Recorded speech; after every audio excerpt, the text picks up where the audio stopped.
Don, you were there in person, broadcast the game last weekend down outside of Milwaukee. One of the things I saw as I was looking back at last week's game at Arrowhead was just how explosive the running game was, at least against Arrowhead. Talk a little bit about what I should expect here offensively and defensively from Hudson. Well, offensively, they've really started to gel very early on, and they kind of have an inside-out attack, and they kind of have a quarterback rotation they're starting to employ with very good success. The outside attack primarily is our senior halfbacks, Jagger Marvin and Andre Burgess, and they run jet sweeps and pitch option plays to them, even some kind of a reverse, and both of them have excellent speed. They're quick to the corner. When the blocking gets out in front of them, they're cracking off 10, 15, 20-yard gains, doing very well. The complement to that would be junior fullback Aaron Squires. He's a bigger kid, 6'1", 185, and he's kind of the more smash mouth, physical back to complement the speedy smaller guys. And then the quarterback has been a bit of a rotation so far with Max Stubendick, the smaller of the two. He's only 5'9", 150, more of your classic prototypical option type quarterback. Runs a lot, very good speed, and does a lot of things right, has done very well. And then Kaiser Helterbrand, he's a 6 foot, 195-pound sophomore quarterback, very high on him, and an excellent season last year as a freshman. Shows a lot of promise, passing skills, has the size. In passing situations, they bring him in, they kind of do a quarterback rotation. So they kind of have the best of both worlds here, an inside-out attack in the running and a quarterback rotation, a good offensive line. So far, so good this season. Hudson will begin with the ball this evening as Eau Claire North won the toss, elected to defer, so Hudson gets first crack with it. They'll be moving from left to right as you watch along. Set to get us underway here this evening is a senior Ben Hansen for Eau Claire North. Back deep, Jagger Marvin waits at the goal line to his left. Riley Brown to his right, Andre Burgess. And Brown's kick pooched down the middle. And it'll be Burgess from the 17, cuts to the middle of the field, 25, trying to find a lane, and is met and taken down, driven backwards. Forward progress will give him the 25-yard line, 1st and 10, Hudson. And Burgess has been very, very good on punt and kickoff returns, very explosive. We're going to see a lot of him tonight. We want to invite our viewers, as always, to email us here in the booth at Carson Park. We'd love to hear from you. It's very easy to do. Click on the Email Us link on your game tracker screen. You can let us know who you are, where you're listening from, who you're cheering for tonight. We've had about 70, 75 real nice emails from viewers all over in our first two games. Love to hear from you. And thank you, each and every one of you, for joining us for Hudson Football and MSBN. Daniel Olson is the wing back to the right as Burgess goes to the bench.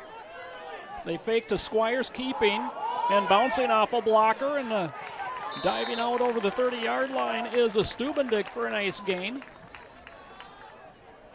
Stubendick had a real good game on the ground against Heartland Arrowhead, and he's one of 4 running options that they have in that backfield here with Marvin Burgess, Squires, and then Stubendick under center. On 2nd and 3, handoff. This is Olson, and he'll get close to a first down, a little bit shy. It'll be 3rd and less than a yard. Actually, Squires there on the carry. And quickly to the line come the Raiders. 3rd and less than a yard, opening drive of the ball game. Newell, the lone receiver, to the near side. In motion, Olson. Like he's changing the play here. Now it's Marvin in motion. Squires the handoff and the first down as he just continues to push the pile out near the 40-yard line. A gain of 5 and the chains move for the Hudson Raiders. Well, and that's what Squires brings to the table, and he got a lot of carries last week in Arrowhead, and maybe his yards or his average per carry doesn't jump off the page, but those are hard yards between the tackles, and he's looking really good this season so far. Burgess is back in, Olson off, Burgess in motion. They fake to Squires, and getting hit and dropped in the backfield. Knifing in to make a nice tackle was Tyler Zainhofsky of Eau Claire North. A loss of 2 brings up 2nd and 12. And I think that's the challenge for the North Huskies tonight, is get interior penetration and try to adjust on those counter plays and shut off the running lanes when they do the jet sweep and the pitch option to the 2 fast backs. Again, Burgess in motion, fumbled, snap, and diving on it is a Stubendick. Hudson will retain possession, but they lose yardage again. 4 on this play, and it's 3rd and 16. Yeah, now they got to go 3rd and long. Probably going to have to go to the air, too, after a nice start and converting a first down. Now they find themselves in 3rd and long, and that's the kind of thing I'm talking about. You know, the fumbles, the penalties, the miscommunications here. It's all about execution. The last 2 plays, not real good. Newell wide to the far side, Berg near side. Pass intended for Newell, up in the air and incomplete. Newell covered on the far side that time by Josh Piccola, the senior defensive back for the Huskies. That's this game, one of 19 games on the MSBN Sports Network tonight, our first full Friday night. Minnesota and Wisconsin. Minnesota kicking off their schedule last night. Wisconsin in week number 3 already. So a full slate of games on MSBN. Enrique Gonzalez back, awaiting Devin Dalton's punt, and Dalton gets off a nice wobbling kick. Fair catch is called for it, and backing away from it is Gonzalez as it takes a Hudson bounce, and it will be downed at the 27-yard line by Cody Chica. Of course, another Big Rivers Conference play tonight. This the opening of Big Rivers play, and we'll talk more about maybe at halftime how some of these teams have done in their non-conference matchups. But Superior taking on Eau Claire Memorial. I think that's a very good game up in Superior. That's where we'll be next week. And Menominee traveling to River Falls tonight, and then a rematch of the Big Rivers Conference Championship game that concluded the season last year as the Rice Lake Warriors travel down to Duray Field to take on the Chippewa Falls Cardinals. We'll get some updates on those games. Cardinals won that final game last year, so technically I guess you would call them the defending conference champions, although both Rice Lake and Chi High finished 6-1 on the year. Handoff up the middle, nothing doing there. Knifing in to make the stop was Cole Goodbow. Yeah, Goodbow's the real thing, and we're going to hear a lot of that name. 6'4", 230-pound junior. Coach Neil Hatfield's very high on him. This has been a good defensive unit so far. They gave up a fair amount of points, particularly in that first half against Greenfield. Made some adjustments and played much better in the second half. There's some definite talent on this team. We got some size, too. Huskies run a offense very similar to Hudson now as they'll pitch. Greenland on the carry again and again. Hit and dropped into the backfield. Multiple white shirts there. Coming up off the bottom of the pile, Parker Poling. Parker Poling's another one. 5'11", 210-pound senior, and also does some kicking as well. And again, I want to remind our viewers, get these emails coming in. We'd just love to hear from you. Very easy to do. Click on the Email Us link on your game tracker screen. Let us know who you are, where you're listening from, who you're cheering for tonight. This beautiful, beautiful night. Friday night, Labor Day weekend here at Carson Park. 3rd and 13 for the Huskies. They'll pitch to Greenland, reaches back, pulls it in one-handed, gets to the far side, turns upfield to the 30. It's a gain of 6. Brings up 4th and 7, and the punt unit coming on for the Huskies. Well, 3 and out here for the first offensive possession. Nice stand by the Hudson Raiders defense. Again, Eau Claire North kind of struggling coming in 0-2. They got some key injuries to some of their key players, and so they're going to have to make some adjustments and whatnot. And yeah, I think it's going to be difficult for them, challenging for them to move the ball against Hudson tonight. Tyler Greenland carried all 3, and now he'll punt it away. End over end kick short. Coming up, calling for the fair catch and making it at the 44-yard line is a Jagger Marvin. 1st and 10 Raiders from their 44. We are scoreless. 7:31 left to play in the opening quarter. And want to give a piece of information along. We talked about this in the first 2 games. We're going to continue to talk about it all season. Of course, you remember the great fullback, Dan Lockney from the 2012, 2011, 2012 teams, battling a brain tumor right now. And we're going to have some more information about him, how you can help him out. We're going to raise some money and raise some awareness. Handoff straight up the middle comes Squires, and Squires follows the offensive line out across the 45 to the 47 for a gain of 3. I want to say hello to Becky Kirkpatrick, emailing in. She says, hello from Hudson. Web stream looks great tonight. Thanks. And she says, go Raiders. So thank you, Becky, for tuning in, emailing in. 2 receivers near side. Newell inside of Berg. In motion, Burgess. Hitting the backfield, bouncing away, and diving back to the line of scrimmage that time is Stubendick. No gain, brings up 3rd and 6. Been impressed so far these last half a dozen or so plays for the Eau Claire North defense. And this Hudson offense, when it gets going, it can really roll. And they've stood up pretty well. Kind of a 3-receiver set as Burgess slides out slot, right in motion. Marvin. Handoff. Squires comes back to the near side. 1st down and more. And an ankle tackle drops him at the Husky 40-yard line. A gain of 12 and a 1st down for Hudson. Big Aaron Squires, we talked about him, the junior, the inside meat, and to complement the little guys, Marvin and Burgess on the corners. He's going to see a lot of carries and does well. I like how he runs with a low center of gravity and squares his shoulders.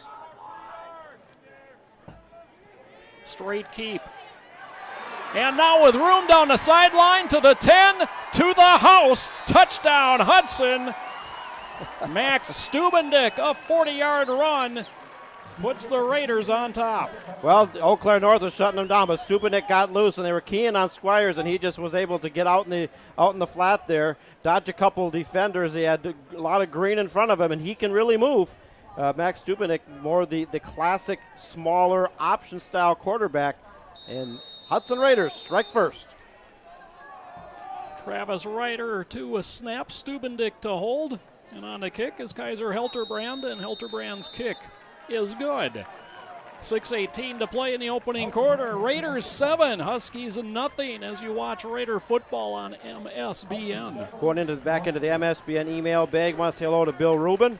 Bill and Scott Rubin are watching from North Hudson. They say go Raiders and go Badgers. Of course, I'm a Badger fan as well. Joe and I are both U of M grads, and we're happy to see the Gophers open their 2016 season with the win last night against Oregon State. A win is a win is a win. A win is a win. It didn't jump off the page, but a win is a win. And Mitch Leidner, of course, this is kind of his year to come into his own. And I covered Mitch Leidner when he was at Lakeville South a number of years ago, and expecting a lot.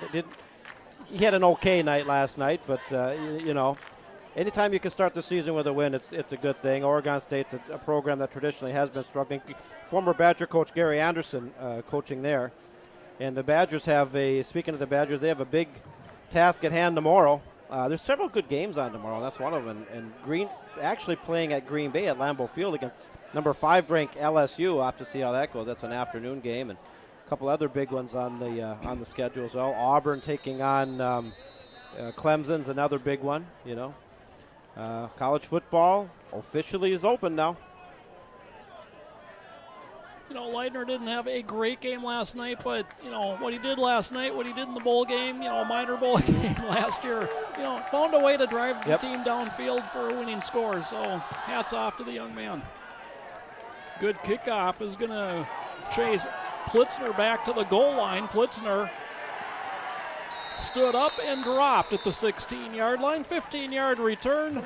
Huskies will start 1st and 10 from their 16. 6:11 to play here in the opening quarter. Looking across the way here, of course, Carson Park looks like a pretty decent contingent of Hudson Raider fans, the bleacher creatures, and the student section there across the way. Made the trip, about an hour and 15-minute trip from Hudson on this beautiful Labor Day Friday. Or if you're traveling, have safe travels to wherever you're going. I'm heading up north tomorrow and to my hometown of Hayward. Looking forward to doing that. And didn't make it to the state fair this year, but maybe next year. Pitch Greenland again, 4th straight, finds a hole and out close to the 25-yard line. A good gain on 1st down for the Huskies. Going to bring in 2nd and a long yard. That being Tyler Greenland, the 5'11", 205-pound junior running back for the Eau Claire North Huskies. Nice run that time. Blocking was there and got a nice gain out of it. Greenland entered the game on just 13 carries on the season. He's carried all 4 offensive snaps here for the Huskies in this one. And we get a flag at the snap, and 2nd and 2 going to turn into 2nd and 7.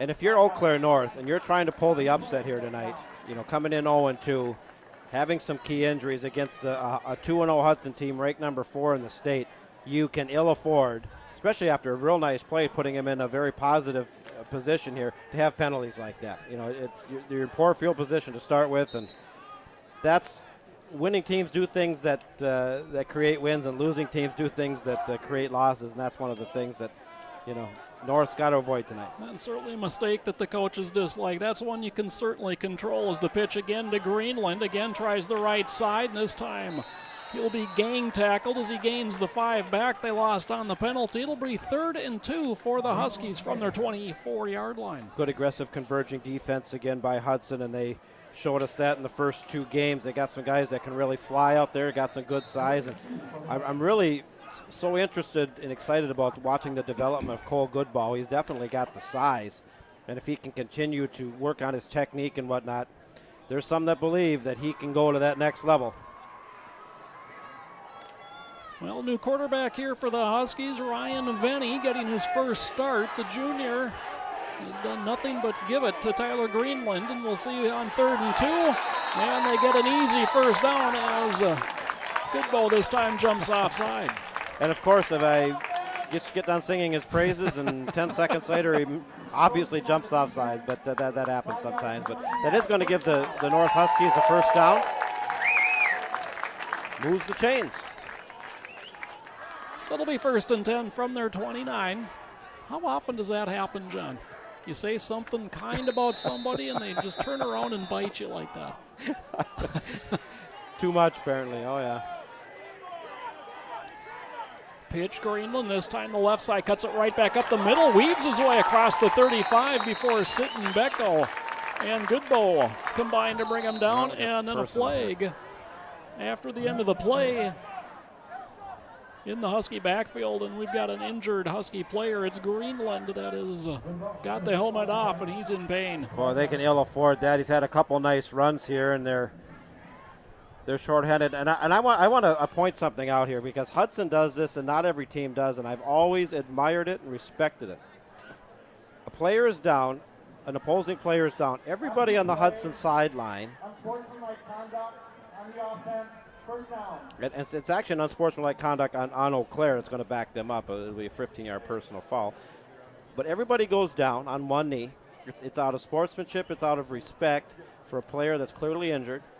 And I like to see that. We really want to stress sportsmanship at all levels, particularly the high school level. And time and again, the Hudson Raiders have shown it. That speaks highly of the coaching staff, of Adam Cowles, and the values and the discipline they really preach, and the respect for the game. And I just want to point that out, because they've been doing that in all the years we've been covering Hudson.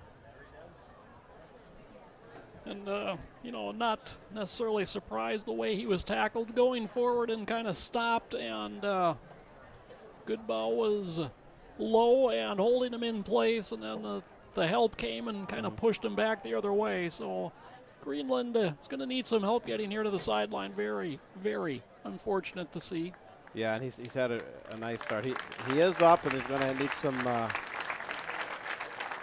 help coming off. Oh, that's a tough break for not only him but for the North team as well. So, talking about injuries, we talked about this off the air. Of course, Joe from Minnesota and a Viking fan. The terrible injury to the starting quarterback, Teddy Bridgewater, and football is a game where injuries can and do happen, and it's kind of a risk you take when you play. You do anything and everything you can to limit injuries. There's been a lot done about addressing the concussion situation with equipment upgrades and just education and different methods of what coaches and players can do to deal with concussions and avoid concussions. And knee injuries, they can do amazing things now as far as recovery and rehab that they couldn't even 15, 20 years ago. So hopefully that young man will be okay. Brock Schwieters is his replacement. Handoff, and that hit the ground, but immediately diving on top of the fumble was Zainhofsky. It will remain Husky football. Should also mention, John, at the end of that play, we saw the flag on sportsmanlike conduct against Eau Claire. So we are replaying first down there, but 15 yards from the previous spot. And after the 1 yard gain, 2nd and 17 for the Huskies. Also want to say hello to the Kaufman family. Saying Go Raiders from the Kaufman family in River Falls. Also say hello to Al Kellenbach, emailing in, joining us tonight. Good to hear from Al. They spread it out, rolling. Venny throws it into the turf, incomplete. It'll be 3rd and 17. Got our first score update, couple score updates of the evening as Big Rivers Conference play commences tonight. Superior up early at home, 6-0 over Eau Claire Memorial. Superior ranked number 9 in Division 2, 2-0 coming in. Chippewa up early at home, 7-0 over the Rice Lake Warriors. Rice Lake is loaded up again, and they had a big-time shootout with New Richmond last week. And, of course, so interesting what happened last year. Rice Lake absolutely destroyed New Richmond in the opening game. New Richmond comes back and beats them in the playoffs. 3rd and 17. Handoff right up the middle. No gain, in fact, possibly losing a yard that time. Nick Hestikin on the carry. And the punt unit back on for the Huskies. Well, it's really unfortunate for the Huskies. They had a decent drive going. We're starting to get some yards on the ground there, and then injury, and then you had a penalty. Next thing you know, they're punting it deep in their own territory. Hudson should get good field position out of this one. Ben Hansen will kick this one away. 6'6" senior. Hits a knuckleball out toward midfield, takes a Hudson bounce. And finally rolls ahead to touchdown at the Husky 43-yard line. 22-yard punt, no return, great field position. Hudson takes over, leading 7-0. 3:09 left to play in the opening quarter. Of course, next week we're going to launch, and it's been worked on here for several weeks, a specific Hudson-dedicated website. It's going to be called HudsonBroadcast.com, and it's going to be the exclusive home of Hudson football. You can also continue to catch it on the MSBN Sports Network main page, but decided to create our own website of all Hudson. We'll launch that next week, so looking forward to that. Excited about that. In motion, taking the handoff, Marvin. He's got some room, bounces it to the outside, down the sideline, cuts at the 25, driven out of bounds by Enrique Gonzalez at the 22. Big gain, 1st down, Hudson. And that's Jager Marvin. They've been running that play with great success the first 2 games. And sometimes I want to say Braden Marvin, but Jager Marvin is a lot like his older brother, Braden Marvin, the way he runs and his explosiveness. 5'10", not very big, only 150-pound senior, but he can really move. He gets a breather as Cole Danielson checks in. He gets the handoff. Danielson off the right side. Slashes down to the 15-yard line. Gain of 7 for Danielson, 2nd and 3 Raiders. There's another back that gets a few looks, not a whole lot, but he's a 5'10", 190-pound sophomore, and that's Cole Danielson. Had a touchdown against Greenfield week 1. Marvin back in. Burgess in motion as a flag flies.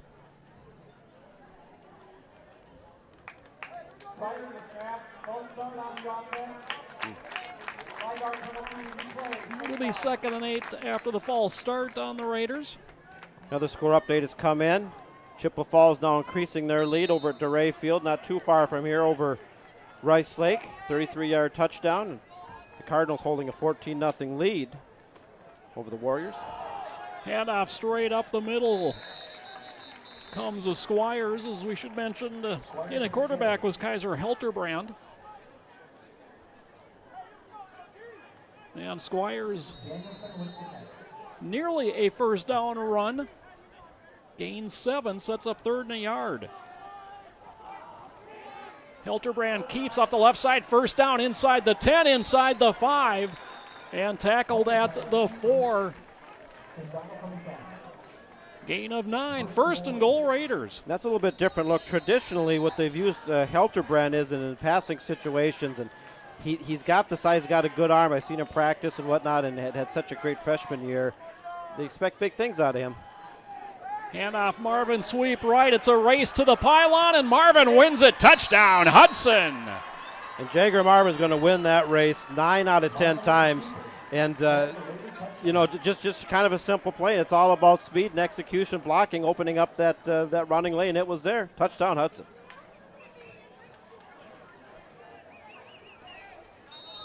Helterbrand will look to attack on the extra point.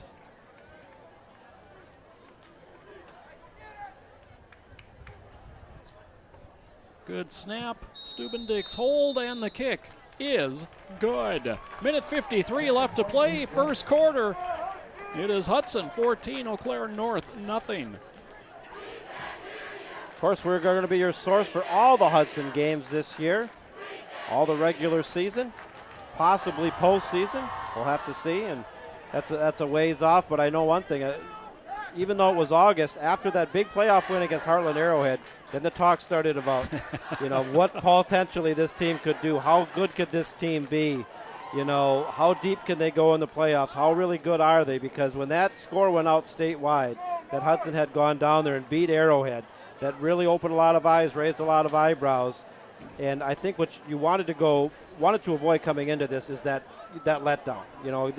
This even could be looked at as what's called a trap game, because you got a big game against a ranked superior team on the road next week, coming off a big win. It looks like an early indication here that Hudson's not going to fall into that trap where you don't play up to your abilities. They've had a good start here, up 14-0 with just under 2 minutes to go in the first quarter. Got the offense going. Defense looks good. So far, so good. Obviously it's, way too early in the year, but looking at these early season polls in the North is, the northern teams, the area that Hudson usually goes into the postseason, right, very well represented. Obviously, Kimberly, the defending state champions, #1, but Appleton North, Bayport, Hudson, the top 4 teams right now in the state. Nice return. Gonzalez comes back to the near side and will be caught from behind at the 40-yard line. Parker Poling makes the stop there. Well, that's exactly what Eau Claire North needed, finding themselves down in an early hole, 14-0 here. Got a good return, good starting field position. Offensively, they weren't able to do a whole lot with it on their previous offensive possession. We'll have to see how it goes. Again, want to invite our viewers to email in. Would love to hear from you. Very easy to do. Click on the email us link on your game tracker screen. Thoughts about the game, thoughts about the broadcast, the season. The summer coming to an end, school starting. School started in Hudson here yesterday. So officially back on now. Trips right on 1st and 10. Hestican, the lone setback, throwing that way. Venny, and it's intercepted. Stepping in front of it was Jacob Morissette. And Hudson will have it 1st and 10 at the Husky 40-yard line. Well, you talk about a buzzkill there. He got a real nice return all the way up to the 41-yard line. The pass was telegraphed a little bit. And Jacob Morissette, 5'9", 140-pound senior, timed that just perfectly, stepped in front of the pass. Interception. Hudson has the ball back.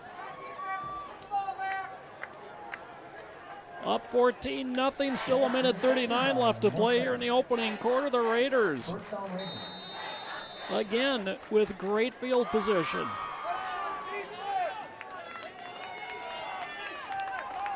And Helterbrand stays in at quarterback for this series. Burgess in motion. He'll take the pitch, tries the left side to the 35, tripped up and dives ahead to the 31, a gain of 9. Well, this Marvin and Burgess 1-2 punch is so fun to watch. And Burgess there, on those pitch plays, if the blocking is there, he is consistently getting 7, 8, 9, 10 yards a run, just on pure speed. And with the seal block is there, man, it's wide open. So 2nd and 1, typically Adam Cowles just gets the first down, but perhaps an opportunity to play here. Instead, it squares right up the middle with the first down, bounces it out to the left, to the 15, to the 10, inside the 5, and taken out of bounds at the 4. 27 yards and a first down for Squires. And you are watching this Hudson rushing attack really coming into its own. We saw how good it can be last week. We saw how good it could be here in week 1, and they're really taking it to a pretty outmanned here. North defense knocking on the door again.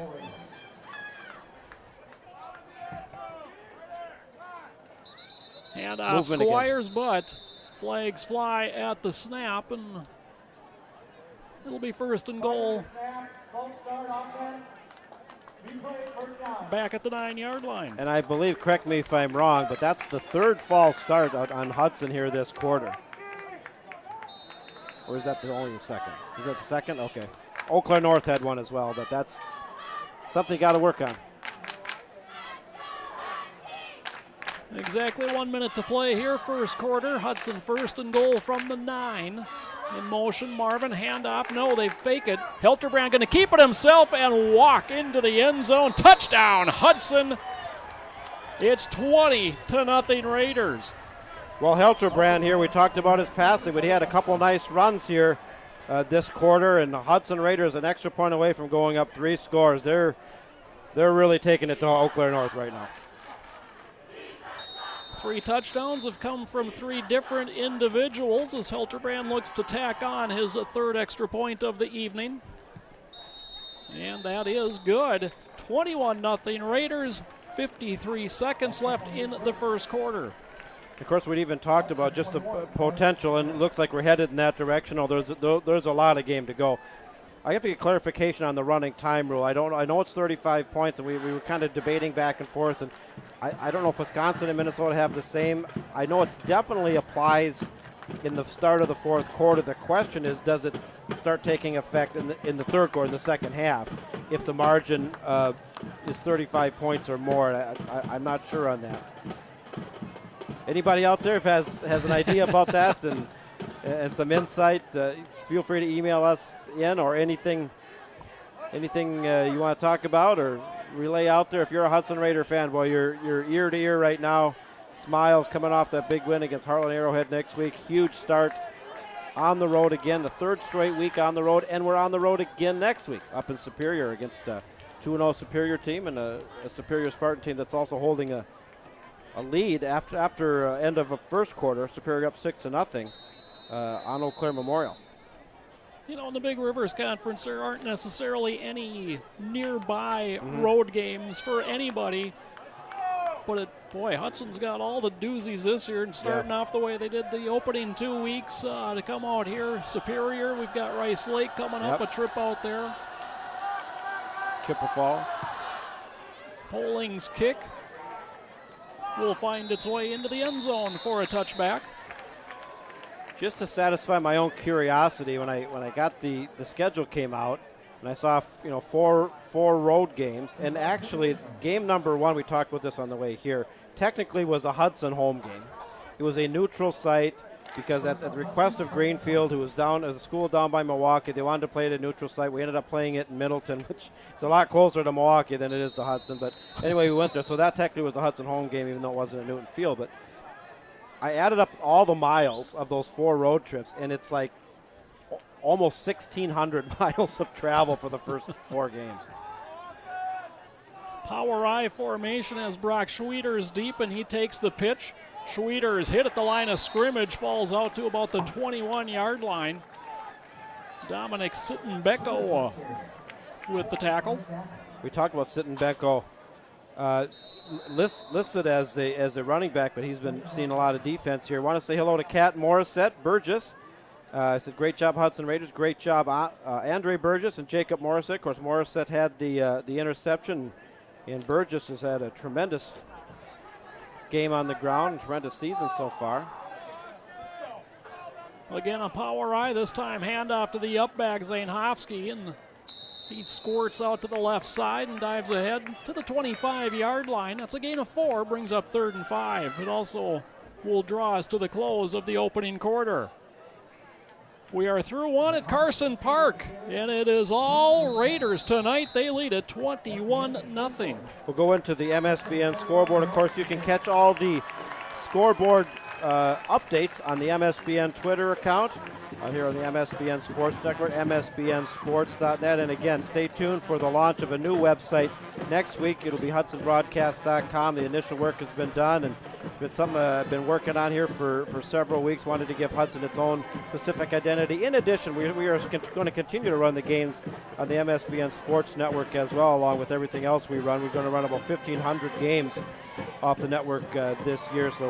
And we're in full swing, 19 games on the network tonight. Chippewa Falls and Rice Lake, end of the first quarter. Chippewa Falls holding a 14-7 lead over Rice Lake, and Superior holding that 6-0 lead over Memorial. Still waiting for a Menominee River Falls game score update. That game over in River Falls. River Falls is another team that has really struggled. Menominee lost their first game. They played Greendale. We played Greenfield. They played Greendale. We were both down there. They lost 45-40. Recovered last week with a big home win against a traditionally tough Somerset team. Somerset's a little bit smaller school, but Menominee is always a team to be reckoned with. They, the last 25 years, they have been the team to beat in the Big Rivers Conference. Hudson has really had their number, although Menominee put it to Hudson pretty good last year. I'm kind of looking at this year, Joe, more and more as kind of the 2016 redemption tour from the 2015. We lost 5 games last year, okay? And, lost 6 games last year. 5 in the conference, and then also the loss to Arrowhead. Play all those teams again this year. So far, we're 1-0, trying to win back all the teams that beat us last year. So we'll have to see. And that, starts right back up again next week up in Superior, 3rd and 5. Picking his way out for a first down and then some as Brock Schwieters, and Schwieters all the way out to the 37-yard line. Gain of 12, first down Huskies. Dick Whitcomb emailing in. He says, great teamwork, Raiders. Keep it up, Dick. Thank you for tuning in, emailing in. Kay Vogel emailing in, cheering for the Raiders, especially number 74, Trevor Reimer from Auntie Kay and Grandma Reimer in Woodbury, Minnesota, our neighbors right across the St. Croix River in the eastern suburbs. I work over in Woodbury. Thank you, Kay, for emailing in. Trevor, the center for the Hudson offense. Handoff straight up the middle, and Zainhofsky able to dive out to about the 43-yard line. Gain of 5 brings up 2nd and 5 for the Huskies. Zainhofsky, the Huskies leading ball carrier entering the game tonight. 19 rushes for 62 yards on the season, 1 touchdown. Of course, off to our left in the booth just over from us, the legendary sports reporter from these parts in Eau Claire, Ron Buckley, who's written for the Eau Claire Leader-Telegram for, 45, almost 50 years, I think, something like that. And I used to read his column, still do occasionally. Been around a long time. Power right to the near side, but we get a flag from the back judge. Delay of game on Eau Claire North. I thought that's what it was going to be, but. And again, I don't want to sound like a broken record, but those are the things that they just cannot do. The false starts, the delay a game, 12 men on the field, illegal shift, illegal motion, stuff like that. It's such a buzzkill. Not only does it back you up, but when you get some kind of a positive flow offensively, go and crack off a couple nice runs in that, it just stops it. So it's 2nd and 10. They run the option. Venny elects to keep it. I think it was on the ground. It is, and Hudson says they've got it. Big hit by Jake Danielson over there, amongst others. But Venny able to gather it back in. Huskies lose 3 on the play. It'll be 3rd and 13. Of course, Danielson, one of 5 designated team captains for the Raiders. 5'11", 195-pound senior linebacker. Had a good season thus far. Big time hit that time. I wasn't sure if the ball jarred loose. Apparently did, but I think he got it back up on the way down. Second time that the Huskies have put the ball on the ground in this one. They've recovered both of them. They do have the game's only turnover, that interception by Jacob Morissette that started a 41-yard touchdown drive for the Raiders. 3rd and 13, Venny drops, throws over the middle. It's caught near a first down, trying to get there is Braden Nyans, and Nyans going to be really close. What do you think, Jen? Well, if you're Eau Claire North, you don't even think about it. You're down 21-0, and you're trying to get any offensive rhythm going. You go for it. In fact, they are signaling it a first down. It was really close, and they gave it to him. Nice catch that time. Nice route. The ball was there. Hudson had it defended fairly well, and North executed and got a rare first down tonight. I want to say hello to Larry Haynor. He says, nice job, Hudson Raiders. Keep up the good work. Larry, thank you for tuning in, emailing in. Keep those emails coming in. Love to hear from you. Straight drop. Venny with plenty of time. Now running out of it. Now running for his life. He tucks it, coming near side to the 40 and gets upended by Poling and finished off by Isaac Schindler. It'll be a loss of 3 on the play. Of course, Isaac Schindler, 5'9", 250. Big senior. I would not want to rip off his lunch money and see him coming at me down the hall. No, obviously the big boy can move. He got to the near sideline to finish that one off. So. He did, and laid a heavy hit on. This is shaping up to be a good defensive unit that Hudson's put together this year. Pitch, Schwieters looking for some room, runs into Sittenbecke, who drives him back from the line of scrimmage. No gain on the play, 3rd and 13. That sounds familiar. Yeah. Dominic Sittenbecke, again 5'10", 220 pounds, senior.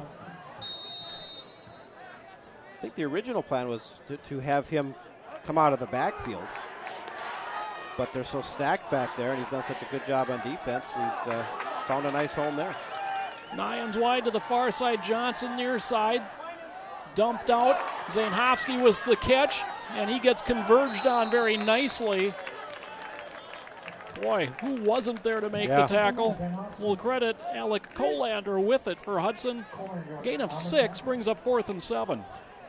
Defensive coordinator Neil Hatfield is so so skilled at putting these defenses together. We've watched him now. This is our 6th year, and you look back at those great teams they had in 12 and 13. They ran the ball so well, and their offense really clicked. But it was the defense that was so tough, and it was so important in those deep playoff runs.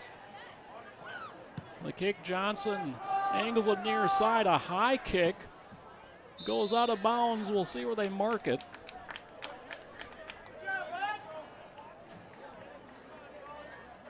And they'll mark it at the 27-yard line. 21-yard kick. Raiders 1st and 10 from their 27. 7:17 left to play, second quarter. Raiders lead this one 21-0. Of course, over in Chippewa Falls at DeRay Field in the rematch of that showdown from last year, like I mentioned earlier, Chippewa Falls just returned a fumble for a touchdown and now hold a 21-7 lead over the Rice Lake Warriors. 10 minutes to go in the second quarter on that one, and the opening weekend of Big Rivers Conference play. 4 games on the docket tonight, including ours right here. Stubendick back in at quarterback for Hudson.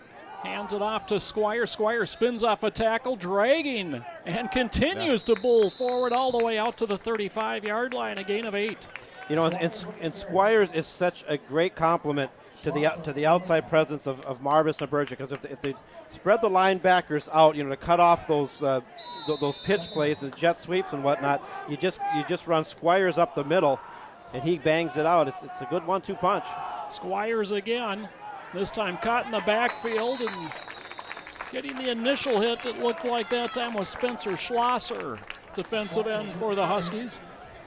Gain of 1 on the play, 3rd and a long 1 here for Hudson. Brett Carey emailing in. He says the offense looks large, and the defense is attacking the ball hard. Go Raiders. I agree, Brett. Thank you for emailing in, tuning in.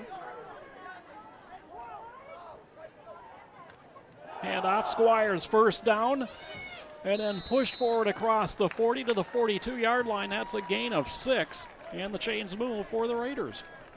Of course, when I look out there and Aaron Squires and I see that number 5, of course, that number from a whole nother day, that was the number of Paul Horning once upon a time for the great Packer teams. I always like to see that number 5. Stubendick, a nice little stutter move. Now breaks it back to the middle, to the 30, and taken down at the 25-yard line. 33-yard rip-off there for Stubendick. Well, Stubendick is just running lights out, and he did earlier this year, too. We have another North player down. Yeah, this one could be tough. Tyler Zainhofsky, two-way player for the Huskies down back at the original line of scrimmage. As they tend to him, I just want to talk more about Max Stubendick. More the traditional option quarterback, great size, great vision. He pitches well. He hasn't thrown a lot, but he has done some throwing.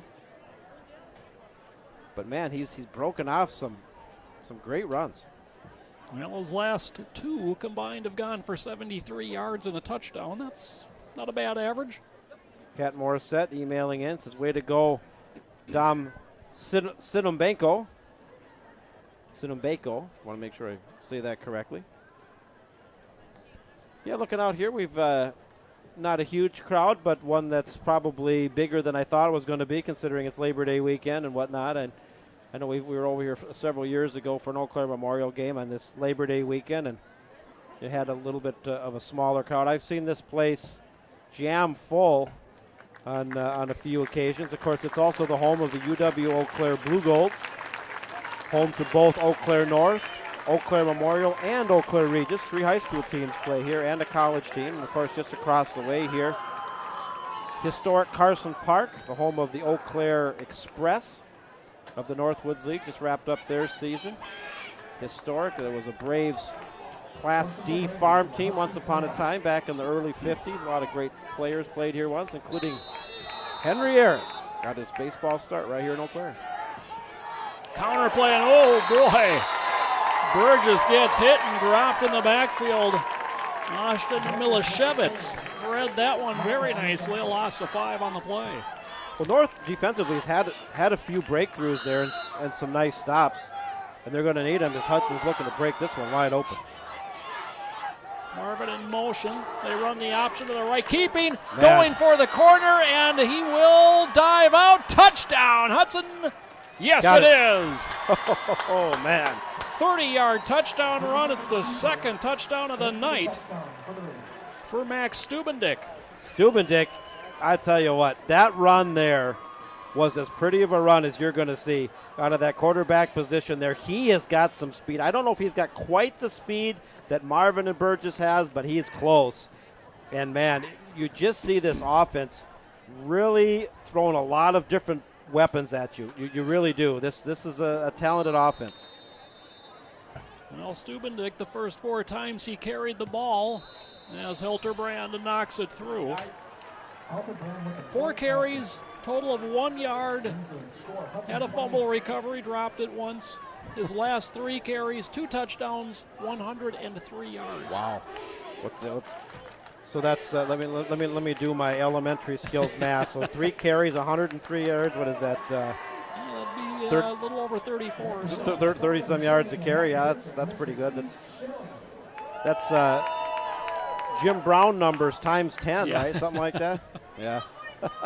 Folks, we got 5:27 left to play here in the second quarter. It's 28-0 in favor of Hudson as they look to go 1-0 in the Big Rivers.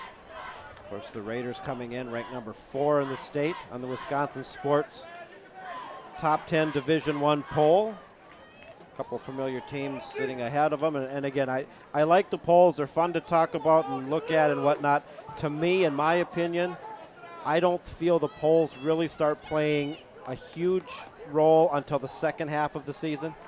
But they're fun to talk about anyway. When you're number 4 in the state, that's something to be very proud of. You know, whether they're able to hold that or not, I think the talent is definitely there to do it. But you got to feel pretty good if you're a Hudson Raider fan right now, particularly after last year. It was a tough year last year.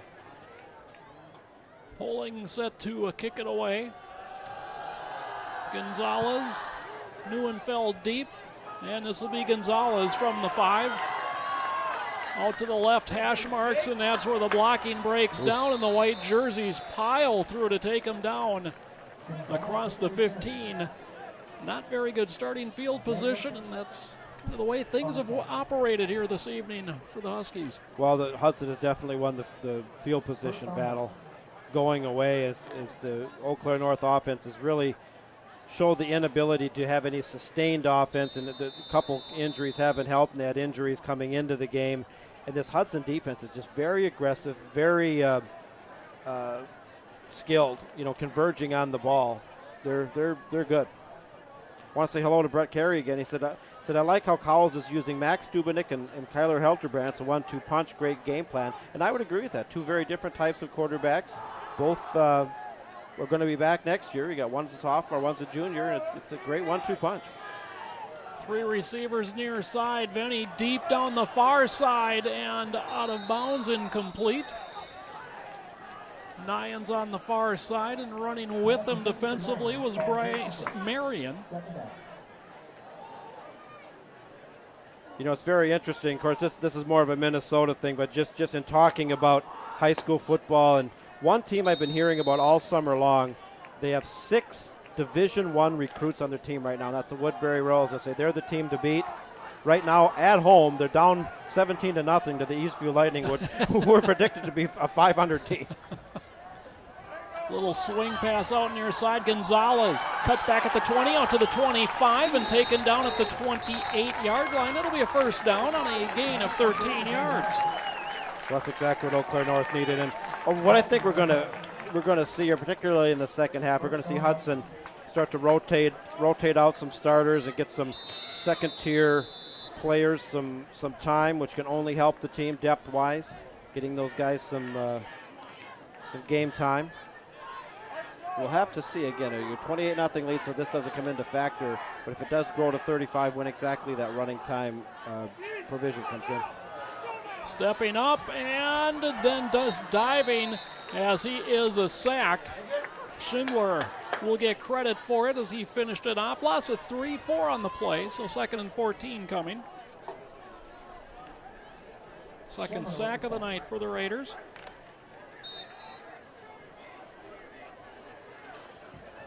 Again, we could talk about halftime about the Dan Lockney situation, and one of the things we're going to do, particularly on the new website, is set up specific links to his fund page. And we've got a little story. Some of you who've followed Hudson football definitely remember that name. We can talk more about that at halftime. Straight drop, little slant pass, and in and out of the hands of Nyans. That pass a little bit high. Colander there defensively for the Raiders. 3rd and 14 coming up now for the Huskies. And they find themselves in 3rd and long again, fairly deep in their own territory. And this Hudson defense is just pinning their ears back. They're just coming at you. And Eau Claire North primarily going to a passing attack with the running back out. And you know, they weren't exactly tearing it up on the ground before that anyway. With their second string quarterback in now. 3 receivers to the near side as they continue to spread it out on 3rd and 14. Deep down the middle and incomplete. Not even sure who that was necessarily intended for. Hansen was the nearest receiver, but it was a good 5 yards past him. And the punt unit comes on once again for the Huskies. So Hudson potentially can have time, their full complement of timeouts. 4 minutes exactly to go up 28-0 here at Carson Park. And his punt is partially blocked. It's going to come out of bounds along the near side. The Raiders are going to have great starting field position. Looks like they're going to mark it at about the 32, 33-yard line. High snap, and Ben Hansen, 6'6", and he had to jump up for that one, and that just kind of delayed everything and allowed the Raiders to get a hand on that one. We'll have to see if Hudson kind of backs off a little bit here or tries to punch in. They got plenty of time to work with excellent starting field position coming off that botched punt on the 32-yard line. Hilterbrand back in at quarterback. In motion goes Olson. Option, Hilterbrand's going to keep, cuts it back up to the 20, cuts back at the 15, to the 10, to the 5 as a lot of flags come in. It's a touchdown for Hudson, but John, I think this one's coming back. Possibly on a hold, but yet another, this Hudson rushing attack, and it's both quarterbacks, it's a host of backs. They are just getting yards in clumps tonight. Yeah, it's a hold.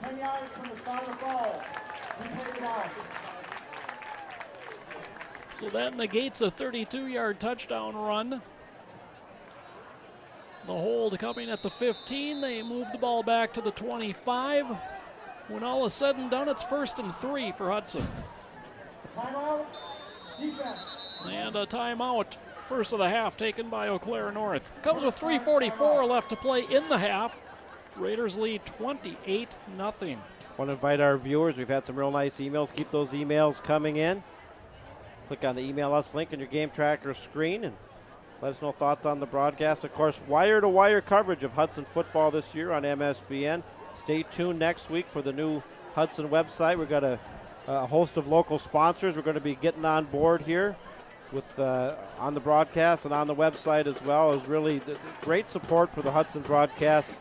Our numbers have been outstanding the first 2 games. I got sponsors lined up ready to come on board, and really excited about the new website. Of course, we've been covering Hudson football now for 6 years, running it off the main MSBN site. It's just a little something I wanted to do extra.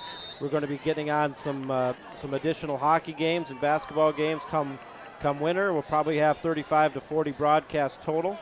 And I'm hoping many more football if they can get in the playoffs and have a deep run, not to put the cart before the horse. But we're definitely, as things are sitting right now, it's a possibility. You're looking to preempt some basketball, are you? Well, we'll see. Yeah, we'll see. 1st and 3 from the 25-yard line. Hilterbrand under center. And it's on the ground. Hilterbrand falls down on top of it. No gain on the play. It'll be 2nd and 3. Well, last year after going to the playoffs, 11, 12, 13, and 14, for the first time we had a losing record and didn't go to the playoffs, and I didn't kind of know what to do with myself after the regular season was done. I was so used to it. We'll have to hopefully get back to it this year.